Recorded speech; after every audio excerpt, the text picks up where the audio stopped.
మిత్రులారా, ఈరోజు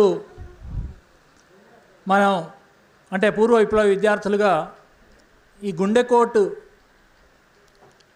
ఈ మారణకాండ జరగకముందే ఇక్కడ ప్రభుత్వానికి మావోయిస్ట్ పార్టీకి మధ్య శాంతి చర్చలు జరగాలి, సాయుధ పోరాటాలు శాంతి చర్చలు అనే దాని మీద సెమినార్ నిర్వహించాలని పూర్వ విద్యార్థి వేదిక తరఫున అనుకున్నాము. ఆ తర్వాత ఈ ఘటన జరిగింది. దాంతో ఇది కామ్రేడ్ నంబాళ్ళ కేశవరావు రాడికల్ విద్యార్థి సంఘం ఫౌండర్ మెంబర్స్లో కూడా ఒకడు. ఏ regional engineering college radical engineering కాలేజీగా పేరు పొందిందో ఆ ఇంజనీరింగ్ కాలేజీ విద్యార్థి అయిన నంబాళ్ళ కేశవరావు స్మృతిలో ఈ సెమినారు ఈ సదస్సు నిర్వహించాలని, తర్వాత నంబాళ్ళ కేశవరావు స్మృతిలో అని దీన్ని మార్చుకున్నాం. అట్లా ఆ రోజు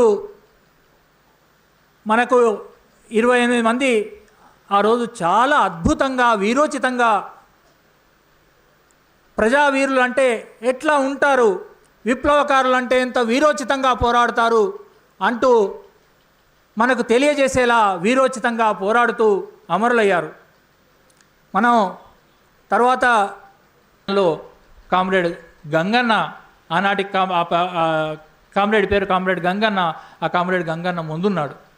మనకు 88లో ఇక్కడ 2 ప్రతిఘటనలు జరిగినాయి. ఒకటి ఆదిలాబాద్లోని ఆలంపల్లిలో, రెండోది తూర్పుగోదావరిలోని దారగడ్డలో. ఆ దారగడ్డ ఘటనకు నాయకత్వం వహించింది కామ్రేడ్ గంగన్న. అంటే ఒక మలుపులో, ఒక సైనిక కీలకమైన ఒక మలుపులో, భారత విప్లవోద్యమ చరిత్రలో ఒక కీలకమైన మలుపులో ఆయన ముందున్నాడు. అట్లా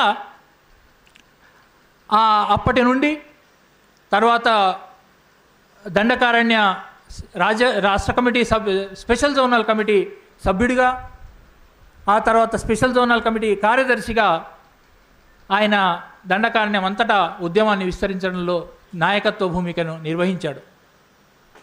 91లో ఆయన దండకారణ్య ఎస్జెడ్సీ సెక్రటరీగాను, కేంద్ర కమిటీ సభ్యుడిగా కూడా ఎన్నికై అప్పటి నుండి మొన్న అమరుడయ్యేదాకా కేంద్ర కమిటీ సభ్యుడిగా భారత విప్లవోద్యమానికి నాయకత్వం వహించాడు. 2001లో జరిగిన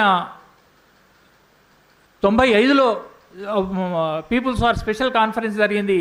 అందులో ఆ కామ్రేడ్ కేంద్ర సిసి సభ్యుడిగా, పోలిట్ బ్యూరో మెంబర్గా ఎన్నికయ్యి, ఆ తర్వాత 2001లో కూడా మళ్ళీ కేంద్ర కమిటీ సభ్యుడిగా, పోలిట్ బ్యూరో మెంబర్గా, అప్పుడు మొదటిసారి ఏర్పడిన సైనిక మిలిటరీ కమిషన్కి కూడా ఇన్ఛార్జిగా చాలా సహజంగా ఆ కామ్రేడ్కి ఆ బాధ్యతలను కేంద్ర కమిటీ అప్పగించింది.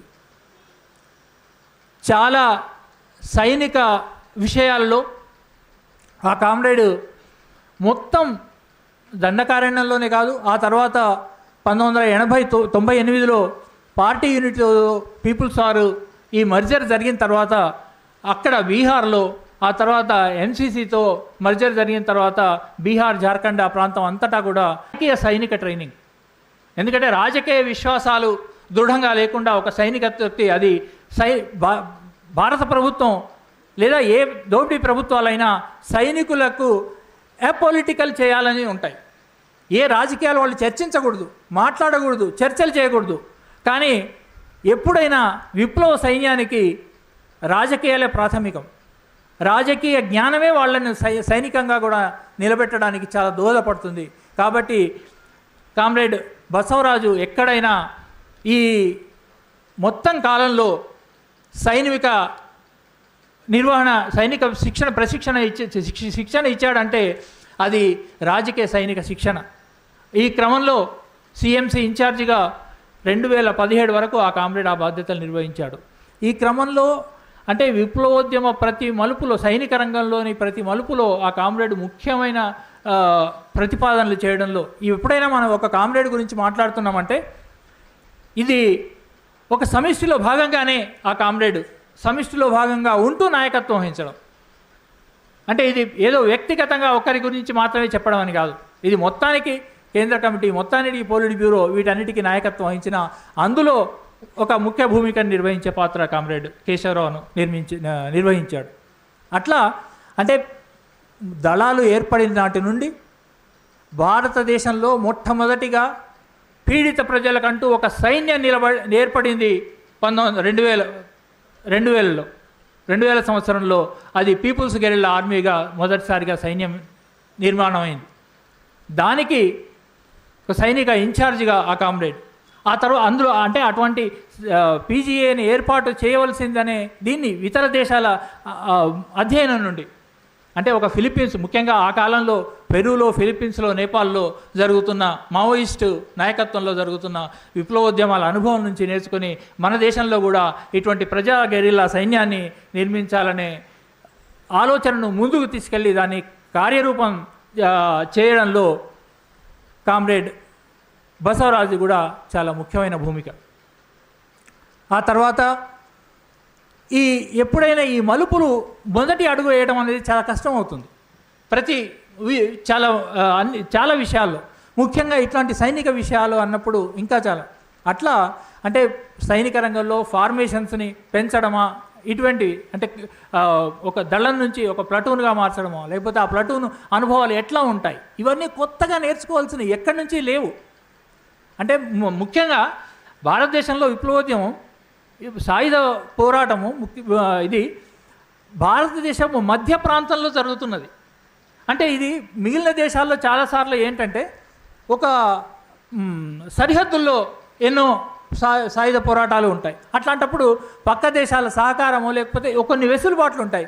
అవేవీ లేని ఒక అననుకూలమైన పరిస్థితిలో ఈ నిర్మాణాలను వీటన్నిటినీ చేయడం అనేది అది కామ్రేడ్ యొక్క చొరవ, గొప్ప నైపుణ్యం వల్లనే అది సాధ్యమైంది. అట్లాంటి కామ్రేడ్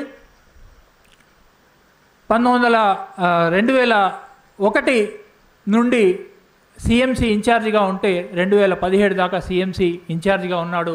2017లో అప్పటిదాకా కామ్రేడ్ ప్రధాన కార్యదర్శిగా ఉన్న కామ్రేడ్ గణపతి వయసు ఎక్కువైన రీత్యా బాధ్యతల నుంచి స్వచ్ఛందంగా వైదొలుగుతా అన్న తర్వాత 2017 నుండి ఈ 8 ఏళ్ల పాటు కామ్రేడ్ బీఆర్ పార్టీ ప్రధాన కార్యదర్శిగా పనిచేస్తూ వచ్చాడు. చాలా గడ్డు కాలంలో కామ్రేడ్ బీఆర్ ఈ ప్రధాన కార్యదర్శిగా, అంటే గ్రీన్ హంట్ని ఒక సల్వాజుడుని గ్రీన్ హంట్ని ఓడించడంలో కూడా సైనిక వ్యూహాలు, దానికి సంబంధించిన సైనిక వ్యూహాలు రచించడంలో కామ్రేడ్ బీఆర్దే చాలా ప్రధానమైన పాత్ర. మిగిలిన అందరు కామ్రేడ్స్ది ఏ ఒక్కరిది తగ్గించి చెప్పడం కాదు, కానీ అందులో నాయకత్వ భూమిక కామ్రేడ్ బీఆర్ది. అట్లా ఇది కామ్రేడ్కి సంబంధించిన ఒక కోణం. అంటే కామ్రేడ్కి సంబంధించి మాట్లాడేటప్పుడు పత్రికలు సాధారణంగా ఆయనకు సంబంధించిన సైనిక కోణాన్ని మాత్రమే ప్రధానంగా చెప్పి చూస్తాయి. ఆయన అన్ని ఘటనల్లో అంటే ఆయన ఇది ఒక ట్రెండ్ లాగా ఉంటుంది. అంటే అలిపిరి ఘటన నుంచి అన్ని ఘటనలకు సంబంధించి ఆపాదించడం అనేది అది కానీ అవి వాటి ఫ్యాక్ట్స్ అవన్నీ దానిలోకి వెళ్ళాల్సిన అవసరం లేదు. కానీ ఆ రకమైన శిక్షణను అవన్నీ ఇచ్చింది మాత్రం కామ్రేడ్ గంగన్న. మన దేశంలోనే కాదు, నిజానికి 1996లో నేపాల్ చాలా కొత్తగా అప్పుడే సాయుధ పోరాటాన్ని మొదలుపెట్టింది. వాళ్లకు అనుభవం లేదు. అక్కడికి ఆ నేపాల్కు కామ్రేడ్ బీఆర్, కామ్రేడ్ నవీన్ వీళ్ళిద్దరూ అక్కడ నేపాల్ పార్టీకి సైనిక శిక్షణ ఇవ్వడం కోసం అక్కడికి వెళ్ళారు. అప్పటికే ఆయన జుట్టు బాగా నేర్చిపోయిన జుట్టు.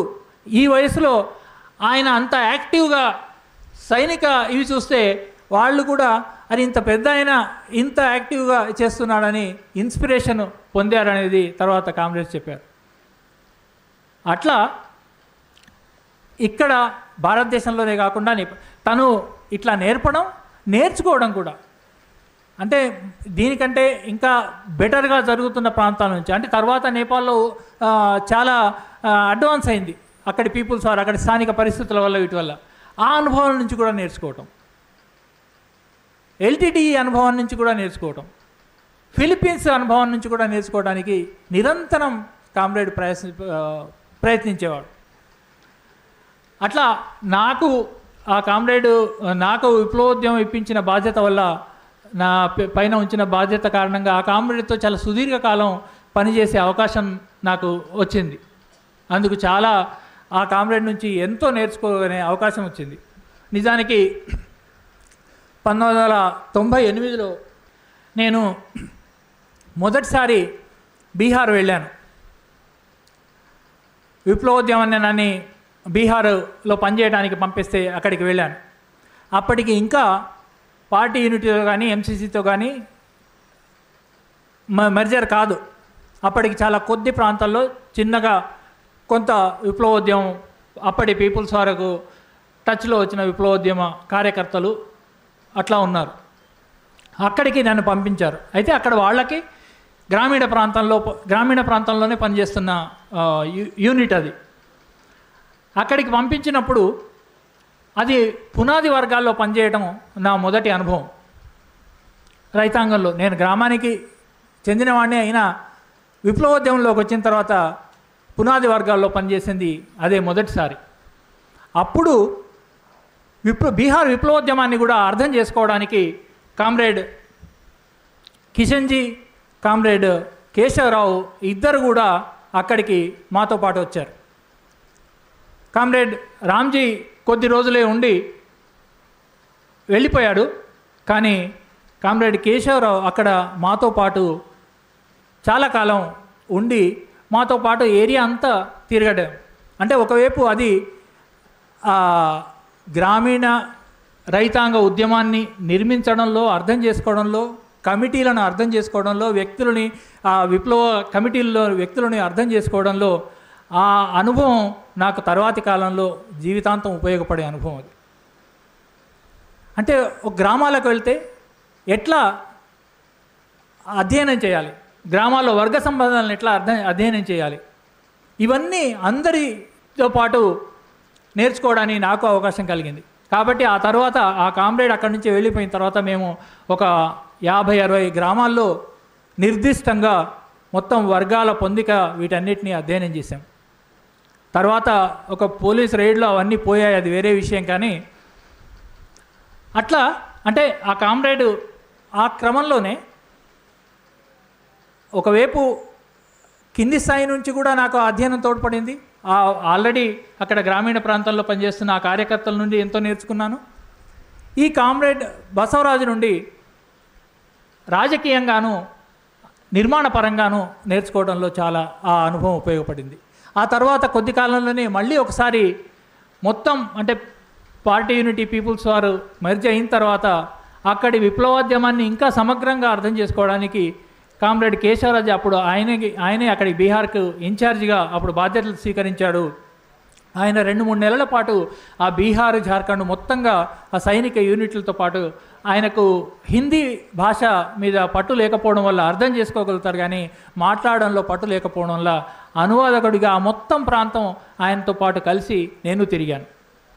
అది కూడా చాలా గొప్ప అనుభవం. ఆ క్రమంలోనే సైనిక శిక్షణ, ఆ క్రమంలోనే రాజకీయ శిక్షణ, ఆ క్రమంలోనే నిర్మాణపరమైన శిక్షణ కూడా అందరికీ ఇవ్వడంలో దాంట్లో నాకు కూడా చాలా విలువైన అనుభవాలు ఆ కామ్రేడ్తో లభించాయి. ఆ తర్వాత కాలంలో ఎంసీసీతో మెర్జర్ 2004లో సిపిఐ మావోయిస్ట్ పార్టీ ఏర్పడిన తర్వాత కూడా ఎంతో కాలం ఆయన ఎన్నోసార్లు అక్కడ కమిటీ మీటింగ్లకు, అక్కడ సైనిక శిక్షణా శిబిరాలకు, ఇంకా అలా పలు రకాలుగా ఒక కేంద్ర కమిటీ సభ్యుడిగా, ఒక పోలిట్ బ్యూరో సభ్యుడిగా, ఒక బాధ్యుడిగా అక్కడికి వచ్చి పనిచేసే క్రమంలో కూడా చాలాసార్లు ఆ కామ్రేడ్తో కలిసి పనిచేయగలిగే అవకాశం లభించింది. అయితే ఈ మొత్తంలో కామ్రేడ్ గురించి కొన్ని విషయాలు చెప్పుకోవాలి. అంటే రాజకీయాలు ఇటువంటి విషయాలు మనకు కామ్రేడ్ గురించి వివరంగా డాక్యుమెంట్స్లో వచ్చినప్పుడు, లేకపోతే ఆయన రాజకీయ చరిత్ర ఏంటి అనేవి తెలుస్తాయి. కానీ కొన్ని ఇంత మిలిటెంట్గా భారతదేశం అంతటా పేరు పొంది రాజ్యానికి సింహస్వప్నమైన కామ్రేడు చాలా సున్నితమైన కామ్రేడ్, చాలా వినయపూర్వకంగా ఉండే కామ్రేడ్. అసలు ఆయన అంటే నేను చెప్పాను కదా ఇప్పుడే, బీహార్లో తొలినాళ్లలో ఆ గ్రామాల్లో తిరుగుతున్నప్పుడు అంటే మనం ఎట్లా ఉండాలి ప్రజలతో, మన ప్రవర్తనలో ఏమాత్రం పెత్తందారితనం అసంకల్పితం కూడా బయటపడకూడదు. గ్రామాల్లో భూస్వాములు ఎవరైనా దగ్గరికి రైతులో ఇంకా ఎవరైనా వచ్చినప్పుడు కానీ కాళ్ళ మీద కాళ్ళు వేసుకొని కూర్చొని కాళ్ళు ఇట్లా ఊపుకుంటూ ఉంటారు. అది ఒక పెత్తందారి పోకడ. మనం అలవాటు చొప్పున కూడా అట్లా కాళ్ళు ఎవరైనా ప్రజలతో మాట్లాడుతున్నప్పుడు అట్లా కాళ్ళ మీద కాళ్ళు వేసుకొని కాళ్ళు ఊపుతూ ఉండకూడదు. ఇట్లా సున్నితమైన విషయాలు కూడా ఆ కామ్రేడ్ చెప్పేవాడు. అంతేకాదు మనం బీహార్లో ఇక్కడ సహజంగానే మన పితృస్వామిక వ్యవస్థలో ఎవరైనా ఇంటికి వెళ్తే కంచాలు తినడం అక్కడ వదిలేయటం అనేది జనరల్ సంస్కృతిలో నడుస్తుంది. అది ఆడవాళ్లే కంచాలు కడగాలి. బీహార్లో ఇది మరీ ఎక్కువ. అన్ని కులాల్లో అన్ని వర్గాల్లో ఇది అలవాటు. అంటే మనం కంచం తీయడానికి ప్రయత్నం చేస్తే విప్లవకాలుగా ఇక్కడ మనకు కొంత అలవాటైన దీంట్లో ఆ ప్లేట్ కానీ అది కానీ తీయడానికి ప్రయత్నిస్తే వెంటనే వాళ్ళు వచ్చి లేదు లేదు అసలు తీయడానికి వీల్లేదు అన్నట్టు మనల్ని ఆపడానికి ప్రయత్నిస్తారు. ఇప్పుడు కామ్రేడ్ బీహార్ నవ్వుకుంటూ వాళ్ళని ఏదో ముచ్చట్లు పెట్టుకుంటూ అట్లాగే నీళ్లు దాంట్లో పోసి ప్లేట్ని ఇట్లా కడిగి అట్లా అంటే వాళ్ళని అట్లా మాటల్లో పెట్టి వీళ్ళు ఇట్లే అంటుంటారులే, మనం మెల్లగా వాళ్ళకి అలవాటు చేయాలి మనం కడగటం అని ఇట్లా సున్నితమైన అంశాల దగ్గర నుంచి ఆ కామ్రేడ్ ప్రవర్తన ఉండేది. కమిటీతో కానీ క్యాడర్తో కానీ కమిటీల్లో చర్చల్లో సందర్భంలో కానీ చాలా డెమోక్రటిక్గా ఆ కామ్రేడ్ ఉండేవాడు. ఈ ప్రజాస్వామిక అంటే కమ్యూనిస్టులు అందరూ ప్రజాస్వామిక ఉండాల్సిన అయినా మనం చూస్తుంటాం కదా, పేడ ధోరణుల గురించి కూడా వింటూనే ఉంటాం కదా. పెత్తందారితనం కానీ పితృస్వామికం కానీ ఇట్లాంటి వాటిని కాన్షియస్గా ఎట్లా ఎదుర్కోవాలి అనే దాన్ని అట్లా ఎదుర్కొని పనిచేసేవాడు. తన ఆచరణ ద్వారా ఒక ఆదర్శంగా నిలవాలనుకున్నవాడు, ఏదో చెప్పడం ద్వారా మాత్రమే కాదు. కాబట్టి అటువంటి కామ్రేడ్ చివరికి అంటే ఈ పీపుల్స్ వార్ ఎంసీసీ మర్జర్ అయ్యి మావోయిస్ట్ పార్టీ ఏర్పడిన తర్వాత మనకు చాలా అనుభవాలు ఉన్నాయి. ఎన్నో ఎంఎల్ పార్టీలు 1970 తర్వాత మర్జర్లు కావడము, మళ్ళీ విడిపోవడము ఇట్లాంటివన్నీ ఉన్నాయి. కానీ ఈ కామ్రేడే కాదు, అంత కేంద్ర కమిటీలో ఈ కామ్రేడ్ కూడా కృషి కూడా అంటే బీహార్ ఇన్ఛార్జిగా కూడా ఉంటూ ముఖ్యంగా అక్కడ అంటే అందరిలో కూడా అందరి అభిమానం చూరగలిగాడు. రాజకీయంగా ఉండటం ఒకటైతే చాలాసార్లు మన ఈ తోటి కామ్రేడ్స్ తోటి ఎట్లా వ్యవహరిస్తామనే దాన్ని బట్టి కూడా ఇవన్నీ ఉంటాయి. అట్లా అంటే అందరికి అక్కడ కేంద్ర కమిటీ దగ్గర నుంచి సాధారణ స్థాయి కార్యకర్తల దాకా అందరి అభిమానాలు ఆ కామ్రేడ్ అంటే రెండు వేరే వేరే పార్టీలకు చెందిన ఆ బలమైన విప్లవ ఐక్యతను సాధించడంలో కామ్రేడ్ బీఆర్ కృషి చాలా గొప్పది. అందుకే ప్రధాన కామ్రేడ్ గణపతి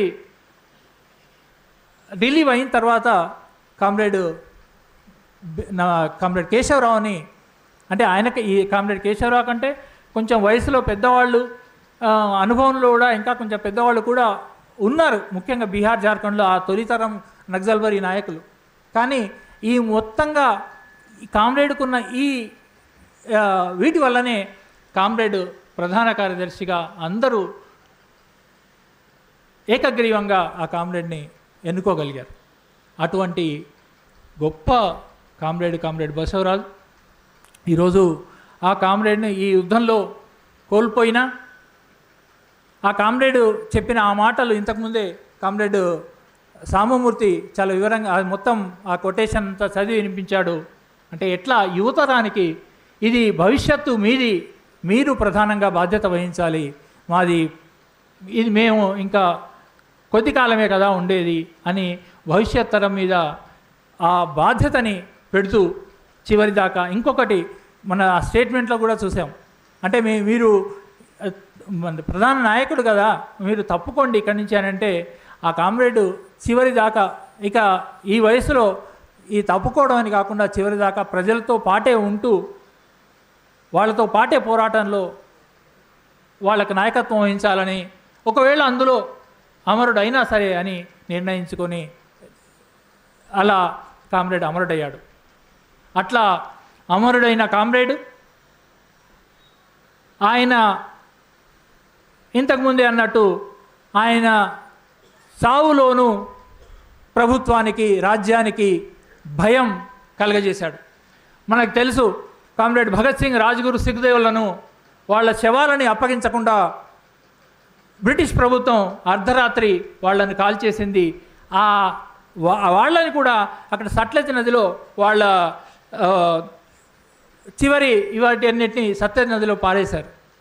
అట్లాగే ఇక్కడ కామ్రేడ్ వీళ్ళందరివి ముఖ్యంగా కామ్రేడ్ బసవరాజు వల్లనే ఆయనని కనీసం అస్థికలను కూడా తీసుకురావడానికి ఈ ప్రభుత్వం అనుమతించలేదు. అది చాలా అంటే దానికి కూడా భయపడ్డారు.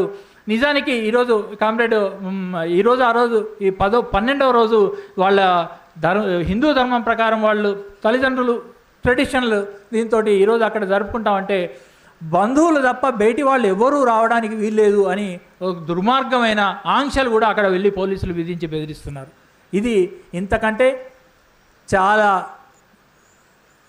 అన్యాయమైన ఇది ఉండదు అనేది ఒకటైతే, ఆ కామ్రేడ్ ప్రేరణ అనేది కొత్త తరాలకు కూడా ప్రేరణ అందిస్తుందనే భయంతోనే కామ్రేడ్ పట్ల ఈ రకమైన వ్యవహారం, ఈ రకంగా ప్రవర్తించింది ప్రభుత్వం. అయినా ఆ కామ్రేడ్ ఒక భగత్ సింగ్ లాగా, ఒక రామ్జీ గోండు లాగా, ఒక బిర్సా ముండా లాగా, ఆదివాసీ ప్రజల ఒక సిద్ధు కానూల్ లాగా ఆదివాసీ ప్రజల గుండెల్లో, భారత విప్లవకారుల గుండెల్లో, విప్లవ ప్రజానీకం గుండెల్లో ఎప్పటికీ ఉంటారు. అట్లాగే విదేశాల్లో కూడా ఎంతో ప్రేరణ. ఇంతకుముందే కామ్రేడ్ సామూరు చెప్పారు, కనీసం 15 దేశాల నుండి అందరూ కామ్రేడ్ ఈ ఎన్కౌంటర్ పట్ల తమ ఖండిస్తూ ప్రకటనలు ఇచ్చాయి. అట్లా ఆ కామ్రేడ్ భారతదేశంలోనే కాకుండా ప్రపంచవ్యాప్తంగా కూడా ప్రేరణ కలిగిస్తూనే ఉంటాడు. కామ్రేడ్ నంబళ్ళ కేశవరావు అమర్ హై, కామ్రేడ్ నంబళ్ళ కేశవరావు అమర్ హై, కామ్రేడ్ సజ్జా నాగేశ్వరరావు అమర్ హై, కామ్రేడ్ భూమిక అమర్ హై. అమరవీరుల ఆశయాలను కామ్రేడ్ వివేక్ అమర్ హై, కామ్రేడ్ లలిత అమర్ హై. ప్రపంచంలో ఏ మూల ఏ క్షణం ఏం జరుగుతుందో వేగంగా తెలుసుకోవడానికి తొలి వెలుగు వాట్సాప్ ఛానల్ని ఫాలో చేయండి.